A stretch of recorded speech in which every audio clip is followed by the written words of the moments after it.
Thank you all for joining in utilizing the LMS today. I guess I'd love to kick off by finding out how many of you do actually have an LMS. So do let us know in the chat if you have an LMS.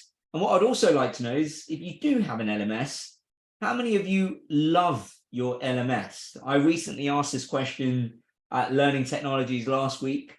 I think there was about 70 to 80 L&D professionals, and only one person put up their hand to say they love their LMS. Sentiment is coming through now. So we've got a strong nope, which is about 3 seconds after you asked. We do, don't love, have one, don't love it. We do, don't love. Yes, it's okay at best. Love what it enables us to do. Don't love the user experience. Move from LMS to LXB. Have one, it's not great. So the sentiment, they keep coming in, but yeah, the sentiment's there now. So. Yeah, isn't it ironic how, most of us don't love the LMS we've ever used, yet we go back and keep spending money on an LMS. Well, today's talk is essentially to tell you why there's a real imperative that we wave goodbye to the LMS if we're ever going to be able to deliver impact and value to the business. And so we're going to look at today why that's the case and using a lot of data to explain why now's the time for us to move away from the LMS and what the risks are if we don't. Before we do that, I know we've got a lot of new people on the webinar today, so I'm going to do a quick introduction of who I am. I'm one of the founders and CEO at HowNow. HowNow is a learning experience platform that works with your kind of fast-growing companies like Depop, Checkout.com, all the way to your global enterprises like Investec and Sanofi. They use us to essentially bring relevant learning into the flow of work. I'm also the author of a book called Learning at Speed that came out late last year, all about how you can borrow frameworks and mental models from the world of lean startup and design thinking, and really a practical guide on how you can apply this to accelerate the speed at which you learn in your organization. I'm also the co-host of L&D Disrupt with the amazing Gary Stringer. As Gary said, we essentially interview disruptive L&D thinkers, practitioners, and pick their brain around the challenges they face and also how they go about tackling those challenges and delivering value to their business. Now, coming back to the reason why we're here is, the LMS is dead. Why is it time to wave the LMS goodbye? I mean, a lot of you are probably thinking, Nelson, the LMS has been around for the last 2 decades. Why now? Why now is it the time to wave goodbye? Now, the reality is none of us really like change. Even the people who say they like change are lying to you. They don't actually like change. We try to avoid it. Even if we know the change is going to bring better results, because change inherently carries risk, we don't like to change. But there is one thing that can make us change even when we don't want to. And that's when there's a real big, relevant, in-your-face change that makes the current status quo completely unacceptable. And it forces you to change for the better. And that big, relevant, in-your-face change is what's made the LMS unacceptable right now. What we're seeing right now is for the first time ever, despite an economic downturn, we're seeing a very high demand for talent. Now, what typically happens in a recession or just before a recession or when the economic markets are tightening and shrinking is we often see unemployment rates get higher, right? We start to see a lot of layoffs like we've seen, but it also becomes very difficult to get a job and therefore unemployment levels go higher. But for the first time ever, something strange is happening. We're actually, although we're seeing a shrinking market, the demands for talent and the unemployment rates remain very low. In fact, we're seeing some of the lowest unemployment rates we've seen in the last 50 years across Europe, US, and Canada. To the point where there's an interesting statistic that came out from the labor data in the US is where there's now 6 open roles for every person who's qualified to do that job. So what this clearly shows us is the skills gap is well and truly widening, and it's no longer a temporary problem like people expected post-COVID. Actually, the skills gap is well and truly here. Meanwhile, what's happening is 78% of companies have lost their talent because of lack of growth, which isn't surprising given a recent Glassdoor study found that 45% of employees have actually reported a lack of growth was their top reason for a lack of job satisfaction. Now, what this shows us is employees are looking for growth and companies that support that growth. And if companies are not doing that, there's so much job opportunity out there that they're willing to leave and continue to look until they find a company that will support their growth. Now, if you work backwards, to support career growth, we need to help the people in the organization build the skills they need to drive that growth. And this is where we're finding the biggest issue. There's a lot of talk recently around AI and robots, but actually our biggest issue isn't that robots are taking all the jobs, it's that there aren't enough skilled humans to take them. And most organizations are suffering from the talent shortage. Now, what does this mean for your company? It means you would struggle to get the skills you need to meet your customer demands, to be able to actually implement your strategy. And quite simply, you're going to struggle to find the skills you need to be able to get work done as an organization. And it's going to be so difficult, competitive, and expensive to hire for those skills externally. You're going to be paying high replacement costs for the people you've lost because of a lack of growth. But also that ends up meaning you don't have the skills to deliver projects properly, so you're going to fail projects. You're going to have unhappy customers who probably leave and go to a competitor. But also there's missed opportunity in revenue. If you imagine a salesperson who brings in a quota of £100,000 a month, and now you've lost that salesperson, and it's going to take you 3 months to hire a replacement and then 3 months to onboard and ramp up that person. Essentially, you end up with 6 months of missed revenue. We often talk about when putting together an L&D proposal about pitching the return on investment, but actually in this current market, what we need to be talking about is the cost of inaction. This is the price that we will pay if we do nothing about solving this career growth issue that organizations are suffering from. And so where you might struggle to put together an ROI looking forward, what should be relatively easier to do is cost up the inaction. And what you find is we often act more on loss aversion than we do on gain. So if I told you you could either gain £1,000 or you would lose £1,000, the chances are you'll be a lot unhappier with the idea of losing £1,000. And that's especially true in the current market where businesses are not really looking at, a proposal that's going to give you 10% more profit. They're actually looking at what are the things that are going to help me save money and not lose money. So where does that leave us? That essentially tells us today the companies who are going to help their people build the skills they need in the shortest time are the ones who are going to be able to win the talent war. They're going to be able to help their people build the skills they need and grow in their career. And so they'll be able to retain their best talent. And they won't have to pay the high prices to look externally to try to hire for skills that don't currently exist in the market. But there's something that's really stopping organizations from doing this. And this is what we call the engagement gap. Now, many of you, given what you've said about how you feel about your LMS, you've probably experienced the engagement gap. If you've ever spent, 6 months building out a training program or a course, and you launch it one fine day, and actually you hardly get any engagement, and people don't enroll, and those who do enroll don't complete it, you've probably experienced the engagement gap. If you've ever felt like actually you do a lot from a training L&D perspective in your organization, but then when you do an employee engagement survey, you get feedback that people are unhappy with the lack of growth opportunities, that's the engagement gap. Or if you've ever spent money on buying a large course catalog or content library, you launch it to the workforce, and actually you find very small percentage of people use that course library, then you've probably suffered from the engagement gap. Now, the engagement gap is a very, very, very common problem. In fact, in 2020, what we found was the data shows we overall spent 360 billion globally on L&D. Yet in the same year, when employees were surveyed, this is the data that came out. There was only a 3 to 6% course completion rate, which means only a fraction of the people were realizing enough value to complete the content they had.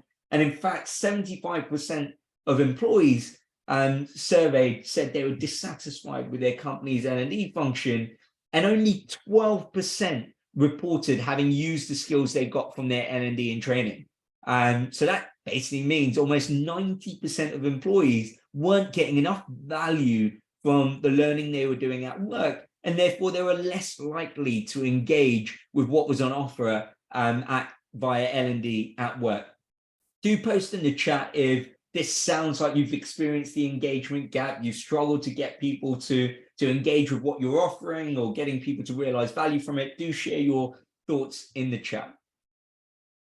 Now, why does the engagement gap exist, and why are we struggling to engage employees in learning? It's really important, the consequence of this, because going back to driving career growth, if you work backwards, to be able to drive career growth, we need to help employees build the skills they need. And in order for them to build the skills they need, we need to get people to engage in learning. But they're not engaging with traditional L&D because we take a very content-first approach. Now, what does that mean? We essentially react to content needs. So someone, a manager might ask us for a course. We then go away, get that course, and one fine day when it suits us, we push this course out. It might not be immediately relevant to the employees, and then we chase them to get it done. And when all else fails, we mandate it. And this content-first approach essentially makes learning feel like an unwanted interruption for busy employees because they don't find it meaningful. It's content without enough context. It doesn't understand, is it relevant? Is it relevant for them right now? And so this content-first approach is what's essentially driving the lack of engagement that we get with traditional L&D. What we need to step back and look at is it's content doesn't build talent, it's skills. So we need to flip this model around and start with skills rather than starting with a very content-centric or content-led approach. Now, this changes everything. It's a new way of thinking for how we would deliver L&D in a way that's aligned to the business, because skills is a common language that the business speaks and understands, right? The employee doesn't care how much content is available and how much content they complete. What they want to know is, are you helping me build the skills I need to grow in my career? The business doesn't care how much content you've produced and distributed and how many courses people have completed. What they want to know is, what are the skills gaps in our organization? And are you helping me build the skills we need? And in the same way, L&D doesn't really care around how much content we're producing and distributing. What we should be caring about, our why, should be, are we helping people build the skills they need?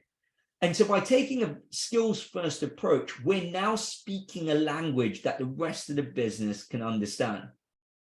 Now, what does that mean? It changes every part of how we create and implement our L&D strategy.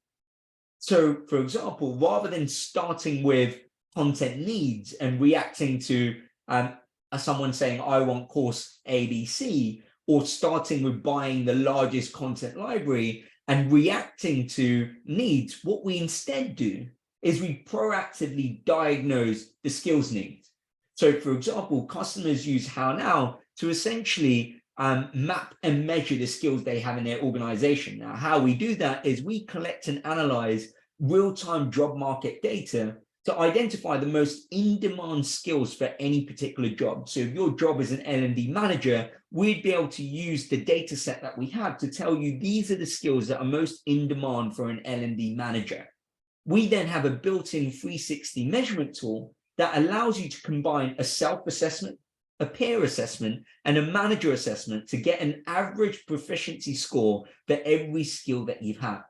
Now that you have metrics associated with the skills in your business, it becomes a lot easier for you to identify what are the skills that we have and don't have in our organization, and we can now focus on helping people build the skills they need.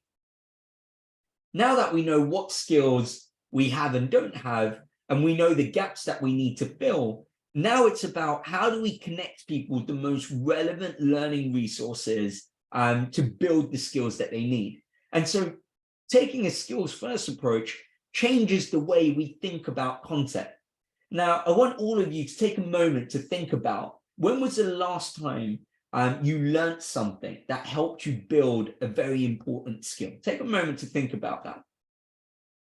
Now, I want you to let me know in the chat if you learned that in your LMS. Now, very often when I ask this question in a room full of people, often L&D professionals, no one puts their hand up. Again, ironic, because we're all trying to get employees to use our LMS, yet we don't use it ourselves to build the skills that we need. Now, let me know where you did learn that. The chances are it was probably a book or a blog or a webinar, or from a colleague, from a podcast. There's a whole range of different places where we learn the things that we need. Yet there's two things we can learn from that. The first thing is, not all the learning we need lives inside our LMS, right? So it makes no sense to point employees towards a traditional LMS when we know it doesn't contain all the learning and knowledge I would need to build the skills I need. The second thing we can learn from that is people will learn with or without L&D. Now, that doesn't mean there is no need for L&D. Actually, the opposite is true. The learning ecosystem is so wide and diverse and fragmented and scattered. It's L&D's role to bring this learning ecosystem together and reduce the friction for people to be able to find the most relevant learning in this ecosystem. Think about it almost like the conductor of an orchestra, right? It's one of the most visible job roles in the world, yet people are like, what does a conductor do, right? Can the musicians not play without a conductor? Of course they can. But what the conductor does is make sure you're aligned, in sync, and everyone is playing in harmony. And that's really what L&D's role is to be the conductor of the learning orchestra, is to bring this ecosystem together in a way that's meaningful for every individual within the organization. So let's look at the different types of learning within your ecosystem, right? You've got your formal learning, which is what you might be doing a lot of right now. Everything from your learning pathways and courses and events that you might be running. But a lot of us learn from the tribal knowledge that's shared between colleagues. And right now, all of that is being lost in the stream of conversation in tools like Slack and Microsoft Teams, or it's happening in conversation, around a table, but it's being lost and people are having to answer the same questions over and over again. So people use HowNow to be able to capture and share what they know. So you end up creating this company brain where people can search and access relevant knowledge that's been shared by their colleagues. You might have licenses to third-party content libraries, but people are having to go to multiple different front doors to access this relevant content. The reality is employees don't care where your content lives. They don't care if it's Udemy, LinkedIn Learning, Coursera, or any other provider. What they want is a single front door to be able to access all of that content and bring it together. You might have useful knowledge that lives within internal systems like SharePoint, Google Drive, OneDrive, Confluence. And then there's all of the informal learning that we probably spend day-to-day engaging with, things like blogs, podcasts, YouTube videos, etc. Now, all of this is scattered and fragmented and organized in different ways. What customers do with HowNow is they integrate and bring all of this learning ecosystem together into a single searchable place where all of this content is organized based on a standard skills framework that we mapped in the first step. Well, now that you're able to connect relevant learning from your ecosystem back to the skills gaps that you measured, now you need to deliver it in the moments that matter, right? There's no point showing someone how to do a VLOOKUP in Excel 6 months before they've ever logged into Excel. People are most motivated to learn in the moments of need. Now, the best example of this is the success of Google search, right? Think about when you go to Google search. You often go in a moment of need where you need to know something. So you go to Google, you search, you're more likely to engage with the results because you're in that moment of need. You're more likely to apply it because you're in that moment of need. And when you apply it, it creates a positive feedback loop where you've now seen the results of searching, engaging, and applying. So you're more likely in the next time you have a moment of need to go back to Google search. Now, what we need to be able to do is create that positive feedback loop in workplace learning, right? Where people are able to realize the value in those moments of need. So rather than focusing on a one-size-fits-all that's delivered at a time that's arbitrary and not immediately relevant, what we need to do is deliver one-to-one learning in the flow of work. Now, what organizations do with HowNow is they use the skills data to essentially be able to segment and target their audience, but people are also able to search and find relevant learning from their ecosystem. But what's really powerful is rather than dragging people to an LMS, because let's face it, most people don't spend their day-to-day inside an LMS, right? Most people are inside other tools. They're inside their inbox. They're inside their CRM, their help desk, so many different tools. Yet what we do is we drag people from these tools into an LMS rather than taking the learning into the tools where people work. And that's what you call learning in the flow of work and embedding learning in existing habits and reducing the friction for people to access that. So for example, with HowNow, you can access it on web and mobile, but where it gets interesting is through our browser extension, you can access relevant learning within any tool where you work. And you can also access relevant learning directly through tools like Slack and Microsoft Teams. So you're really able to deliver it in those moments of need. And it also changes the way we measure, right? Rather than focusing on just using an LMS to measure course completion and time spent learning, what it does is taking a skills-first approach gives you a more comprehensive view of all of the L&D data. For example, our customers use HowNow to measure what people are searching for. So by getting real-time access to search data, rather than depending on an annual training needs analysis, you're getting real-time data around what are people searching for. You know, for example, if you found 70% of your engineering team are searching for how to do X on AWS, that gives you a real-time insight into the demands and what the people's needs are in your engineering team. What you're also able to track is engagement. How are they engaging with the platform? You know, are they using the mobile app? Are they using the browser extension? Or are they accessing HowNow through Teams and Slack? This gives you an insight into the type of content you should be creating should be optimized for the interface that most teams are using. What you can also track beyond course completion and time spent learning is also what skills are you building? And this is really important because going back to what I mentioned earlier, the business wants to know, how did you help us build the skills that we needed to hit our business goals? And if you're not measuring skills, you won't be able to build that impact narrative that the business needs to hit. So this is how taking a skills-first approach changes every step of your journey of delivering that L&D strategy. Now, here's a summary for you, bringing that all together of what that looks like, what the traditional content-first approach looks like of being reactive and identifying content needs, focusing on just e-learning courses in classroom or virtual classroom training, pushing content on just arbitrary business rules, and the only place where you can access it is in an LMS or classroom, and sticking to tracking learning completion and time spent learning. Instead, a skills-first L&D approach is proactive. It focuses on identifying skills gaps and knowledge demands. It brings all of your learning ecosystem together so you can start to co-create learning experiences that actually bring together all the learning and knowledge that you need. You're able to recommend learning based on needs and deliver it in a timely manner in the workflow. And you're able to track engagement and all of your L&D in one place rather than fragmented reporting across multiple different systems. So a skills-first approach to L&D changes everything about how we run L&D and deliver value to the organization.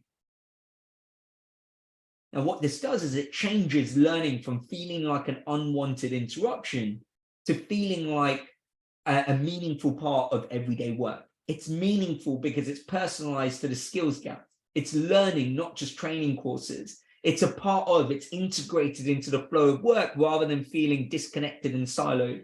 It's every day, it's continuous, and it's work because it's connected to the skills that's going to help me perform better at work. And that's a really key point because, you know, what's different from education at school or university is when we study at school and university, we don't immediately have the context to be able to apply what we're learning.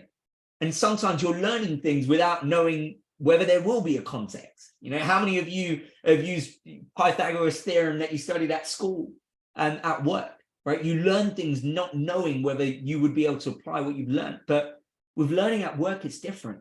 We should be learning things with the context to knowing how we will transfer what we've learned and apply it so it can translate into performance. Now let's come back to the LMS. The LMS wasn't built for this. And that's the reality. The LMS came about just over 20 years ago, and it was built to support the content first approach. I mean, the clue's in the name, learning management. It was there to store your content. It was there to push out content, and it was there to track whether people completed that content or not. And that's not enough for an organization today who's not trying to get the most amount of engagement for content. They're trying to engage people in learning to build the skills that support employee growth. And to do that, we need to shift to a skills-first approach. We need to be able to measure skills. We need to be able to bring our learning ecosystem together and organize it based on skills. And we need to be able to personalize the learning experience based on the skills they need. So what this requires, in the same way it requires a whole new playbook, it requires a different tech stack. You know, we've seen this. It's a bit like how sales have moved from, you know, a Rolodex approach to a CRM that's smarter and lets them know. You know, there's so many different parts of the business have changed and updated their tech stack. Yet in L&D, we're still holding on to an LMS that none of us love. And so what does this new tech stack look like? Firstly, it's integrated with the rest of your HR tech stack. You know, key part being your HR system, right? A learning platform can't be siloed. And so with HowNow, for example, we integrate with the HR system to pull the talent data from there so you can deliver a more meaningful experience. So the new tech stack that you look at now needs to essentially be a learning experience platform that allows you to measure skills, allows you to create content, bring your learning ecosystem together and curate the best content from across the web. It gives you a unified search where you're able to search that ecosystem with one search rather than searching in 20 different places. It allows you to personalize using data, and it gives you a one-stop shop for all of your L&D reporting. And all of this is accessible in the flow of work. This is what the new tech stack looks like. And often the most common question I get is, but Nelson, do we not need an LMS to deliver compliance? No, you don't. The modern learning platform today, what we need to understand is what the LMS did, the requirements were very basic, right? Today, 90% of what an LMS does can be automated. And so what you'll find is learning experience platforms now support everything from compliance to career development, right? So our customers, for example, you know, we work with highly regulated industries like pharmaceuticals and financial services. They run their entire end-to-end learning experience on HowNow from compliance to career development. And the reality is the LMS focuses on a very small subset of requirements, whereas your LXP includes that subset of requirements and beyond. It's focused on ensuring you're getting the engagement with relevant learning beyond just mandatory training. Now, hopefully that gives you an overview of the skills-first approach to L&D. We have published a report that pulls together a lot more data and best practices from different companies who've already led the way and adopted a skills-first approach. There are many, many companies who recognize that the kind of traditional content-first approach isn't delivering the value to employees. It's not helping them build the skills they need. We've collated these best practices into a report called the Death of the LMS. You can download it for free. The link is in the chat, and you can also scan the QR code. Happy to take questions. Feel free to pop your questions in the chat. How does that feel? Does Does that connect with the experiences you've had? Do you feel like there might be any challenges that you might face in shifting to a skills first approach from a content first? Let us know in the chat. So Nelson, you'll be pleased to know there was a big tumbleweed in the chat when you asked how many people had learned something in their LMS. So consistent with the in-person response. And a few people sharing some thoughts around the learning ecosystem and trying to move towards like that aligned with business goals. But we did get 2 questions in the chat to kick us off that we can probably roll together. And they're about, if I've got nothing in place when it comes to skill measurement, where do I start? And similarly, how can I find out where the skill gaps are in our organization? So I feel they probably work together, those 2. Yeah, for sure. And so let's break that down, right? There's essentially 2 parts to being able to track skills. The first one is skills mapping. You need to first know what are the skills that each individual should have. Now, the kind of traditional old school way before you started getting modern technology in place was, you'd invite a consultant who would spend, the next 8-9 months working with you to speak to each of the teams, create job families, and then it's quite a manual exercise to map skills to those jobs families. The challenge with that approach, it's very time consuming, and by the time you've done it, actually you're left with an Excel spreadsheet of jobs mapped to skills, which could very quickly become redundant, and it needs to be someone's job to update it. So that is the manual way to do it. But today, for example, there's modern technology. HowNow is one of those, but it's definitely not the only platform that can help you do this. But essentially, there's a lot of you probably played with ChatGPT, and getting more familiar with the idea of large language models. But essentially, that's what we've been doing at HowNow, is essentially using large language models over the last 3 to 4 years, and using that job market data to automate the mapping of skills to job roles, right? There's a lot of data that's already out there, which means you don't have to manually do this. But as a starting point, you could speak to the leads in your team to start understanding for each of these job roles, what are the skills that each person should have. So once you've mapped the skills to the job roles and then to each individual, now you know the skills that they should have. You need to know to what level of proficiency do people have that skill. Now, this is where there's different methods to it. You can either take an objective method, which is you give them an assessment, see how they perform on that assessment, and based on their performance of the assessment, you make a judgment on how skillful or how proficient they are at that skill. Now, we don't necessarily at HowNow agree with the objective assessment, because just because you aced an exam, it doesn't make you it's not a self-fulfilling prophecy where you've all of a sudden gained that skill. Just because you've done a leadership course, it doesn't now all of a sudden make you a great leader. You need to be able to apply those skills in day-to-day in a work context. And that's why we take a very subjective 360 feedback approach, where essentially I give myself an assessment out of a standardized 5-level proficiency scale. I then invite my colleagues and my manager. What that gives you is a 360 perspective. And why this is so valuable is if you are applying the skills you gain, the best people to evidence this are the people you've worked with, because they can see your learning translating into day-to-day performance. And so that's why we believe the subjective 360 feedback route is a very powerful way of getting a numerical value from a proficiency perspective for each of the skills. This approach is also deliberately designed to be light touch. Now, if to track your skills, if it requires a 2-hour assessment, the chances are people are not going to continuously do it and update it. And if people are not continuously updating it, it really has no value, because you're not able to track skills development over a period of time. That's why we recommend a deliberate light touch approach where you can continuously check in and get people to update their skills proficiency level, and managers can update it on a continuous basis. So it's a lot easier for you to track skills development over a period of time. Hopefully that answers your question. Do let me know in the chat if it hasn't. I think as well, Nelson, that's a good chance to mention that if someone is here now or listening or watching the recording, there'll be a link towards the top of the description or in the chat now to see what Nelson's talking about in action, with a live walkthrough of HowNow, and that skills feature is going to be prominent in that, isn't it? So the semi-shameless plug from the chat there. Another question that came in that I'm probably going to broaden a bit, Nelson. If someone's looking to either implement a piece of learning tech, or maybe transition away from an LMS to something else, what would be some of the challenges they would expect to face?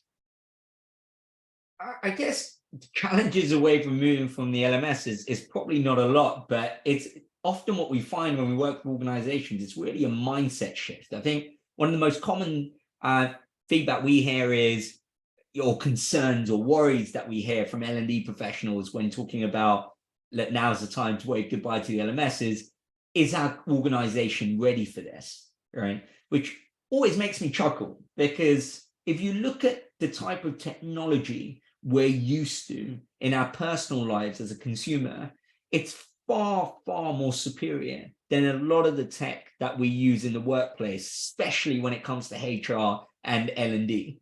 And this is what you would essentially call the consumerization of work, where we're used to such advanced, better user experiences in our personal life.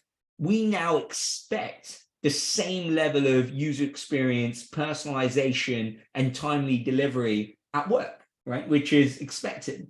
And so, why would we, if we're used to getting recommended TV shows and music on Netflix and Spotify, why would we recommend any different when it comes to workplace technology? And so I often find there is no data to back this concern. It's often just a mindset shift to appreciate that the LMS isn't working, and it's not working for you. And if you ask employees how they feel about their current learning tech stack, and we often do this during implementation of a learning platform, they're not enjoying it either, because they want something that is consumer grade and feels like the tools they use in their personal life. So I think I'd really focus on that. If you're looking at that shift, is think about it not as a business buying a platform, but think about it also from the lens of, as a consumer, is this what I would have bought for me, right? If this was a one-to-one personal learning platform, is this what I would have bought? I think it's a good way of thinking about it.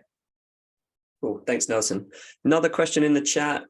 What would be your one key tip for getting stakeholder buy-in to invest in a new platform? So I think you covered a little bit of this already with that skills first enables us to be proactive, which helps us solve problems, which also helps us build credibility. But yeah, any further thoughts on that, getting stakeholder buy-in for a new learning platform? Yeah, for sure. So I would typically recommend structuring your business case to get your buy-in using 3 whys. The first why is why now, right? Going back to what I mentioned at the beginning, is people don't like change, right? And that is true for the wider business, because there's a lot of risk in change, right? There's performance risk. What if we launch this and it doesn't work? There's a financial risk. Are we going to be losing money if we do this?